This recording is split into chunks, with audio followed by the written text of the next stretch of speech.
Hello again, Steve here, and I wanted to make a few comments about getting people, and one of those people is ourselves, to listen to ourselves. Because isn't it important? I mean, isn't it okay? Let's flip it around. Isn't it kind of annoying sometimes when we're talking for a while and we notice nobody's listening? Yeah, it can be annoying, and it can also be very annoying. I find that when I say to myself I'm going to do something and then I don't do it, so that's a bit of a fall down as well, for sure. And I'm going to make the case here today that content is very important. Somebody once used this analogy. It might be Gary Halbert. I think he was talking about something else, but the analogy I took from it was that basically when we put something forward, we have contents and then we have the delivery vehicle. So think of a ballistic missile, right? It is a delivery vehicle. And then if you're fighting a war, you want your projectile to go over there, but you want it to deliver something. You want it to deliver some destruction, and that's not what we're talking about here. But we think of the content or a ship, right? You send a ship out to sea full of cargo. It's the delivery vehicle, and the cargo is what we want to get over there, right? And the content of what it is that we're saying very often, especially if we're trying to put across information. Humor may be just for the sake of humor, slightly different, but it still is there. But if we're trying to put across some content, then we hope that it actually gets delivered. Like so often when we put something out, you may have noticed before, people are not listening. That's like sending a ship out to sea and it sinks. I mean, it's not getting there. It's not doing what we sent it out to do, right? And it's not that maybe people don't want to hear it. I mean, this is sort of like trying to land our ship. We didn't get to the right port. It's like just a beach somewhere, and it's a disaster, right? And so uh, I think that there's a couple of things that can be said here. I recently wrote a little booklet. It's called Kick-Ass Confidence Through Public Speaking, and I'm going to be doing a little presentation on that this evening, actually. And one of the things that I got from some other teacher in this field, and it makes sense because I've seen it work for me in my life as well, not just on a stage but talking to kids and so on. If we can somehow elevate the importance of what it is that we're saying to people, almost to like if we can get the purpose as to why we're doing this, sort of it begins to answer the question in our minds at least, why listen to me, right? Because if we can't even answer that for ourselves, it's pretty hard for other people to answer it, I think. But if we can elevate the importance of what we're saying to the level of life saving in a way, right? Then we have something that's very important to do. We're on a mission, basically. And I use the example in that little booklet that I wrote of, say, for example, you're talking to some friends, and just hypothetically, you found out through the grapevine or whatever that your friend's car is bugged with a bomb in such a way that when he or she turns the key, the car is going to blow up. Well, you have at that point a very deep responsibility, right? To let that person know and to make sure nothing really, and make sure that other people know that need to know in order to diffuse that thing to not injure other people as well. Very, very high level of importance. So you can see right there that you have this high level of importance to the level of life saving. And at that point, the content is extremely valuable. It doesn't really matter at that point how you deliver it as long as you deliver it. I'm going to get into delivery systems later, but this is why I'm saying if we can focus on the content as being life-saving in a way, because everybody has problems that they want solving. And if we can somehow get our communication geared for that, whether we're talking to friends and so on, we can listen, find out what the problems are, and we can address them. When we're addressing real problems, then that content really, really matters. It doesn't matter so much how we say it. Here's another example that I may have said before. this old guy, Gary Halbert, who used to teach, they used to call him the Prince of Print because he was the guy who could write a sales letter. And if you could pay him enough money, he was going to sell oogobs of whatever it is you were selling. This guy was good. And he once talked about, this is where I learned about the elevating things to the level of life-saving.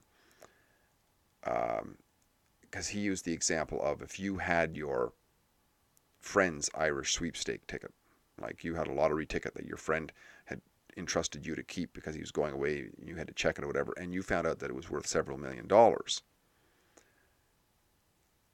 If you go to tell that guy, he doesn't care if you use clever rhetoric or proper grammar, proper pauses, syntax, whatever, as long as he could understand it. You see, because the value of that for him is so high. It is life-saving in a way because the reason he bought that. I don't necessarily mean that it's going to save his life as literally he was going to die. But a lot of times people are wanting saving from their problems. And obviously if somebody's buying a lottery ticket in the hope of winning $1,000,000, they've got things that they want saving from, that they perceive somehow this is going to save them from it in a way, right? So it doesn't really matter if we can somehow elevate the importance of what we're saying in the minds and ears and hearts and so on of those who are listening to us, including ourselves. Then we can focus in on the quality of that, and that how close we can figure out the problem that's going on. If we can identify the problem and provide information to address that problem, we're so much more down the road there. The challenge is, though, is that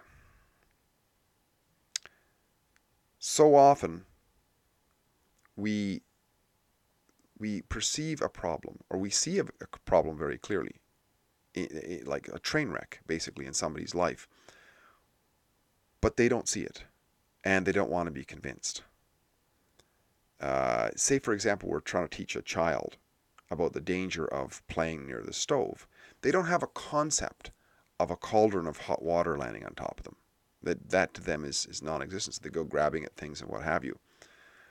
We really have to, well, in some cases we just got to build gates and so on, but we have to use other word pictures and so on. If the kid was stung by a bee, and we can get them to remember the bee and how much it hurt, well, imagine if there was 1,000 bees that stung you. So this would be a use of a form of rhetoric to not directly address. We're suspending that kid's sense of reality to the boiling cauldron of water and putting it onto something else and allowing that kid to experience something in their own imagination. We're suspending their reality in the moment, and we're going into imagination, into a very powerful story. And this is why stories are so powerful when we're trying to convince people or convince ourselves about things that we won't otherwise gravitate towards naturally through the rational sense. And yeah, because sometimes people are just very irrational, as kids are, and you know, well, lots of adults are. We all are at times irrational, right? And so this is where we get into the delivery method when we're talking. And this is where, public speaking training comes in, and confidence training and all this sort of thing. Because when we can get to use forms of humor, I mean, think of George Carlin. I mean, the guy was basically like a sort of, almost say he's a political philosopher of some sort, but he used humor to get through because so many people are so brainwashed about believing, lies. And he was trying to use humor to get to points that he couldn't get to. And this has been used throughout the ages. Shakespeare used this and so on, because lots of times in history you couldn't talk about, dangerous to talk about reality, right? Look at Assange now. He's basically been in jail for the longest time. He's going to be in jail again, not because he did anything wrong. No, because he probably did a lot of good stuff. But that can be very dangerous. So, in the past, at least he's only in jail. In the past, he could lose his head or whatever, so he wouldn't be able to do it as directly. So anyways, there's lots of reasons why we can't get through to some people sometime, even though we can see the train wrecks coming. And that includes ourselves very often. Sometimes we have to almost delude ourselves with stories. We have to use forms of, style, humor, rhetorical devices, gestures, be very expressive. We have to be energetic and so on. I mean, think of think of what we have to do sometimes if somebody is asleep and the house is on fire, or they've or there's something very dangerous could be coming their way. We can't really reason with them. We have to just get in there, yell, and shake them and so on. And that's not about reasoning at that point. It's sometimes we have to use other forms to deliver the end result, right?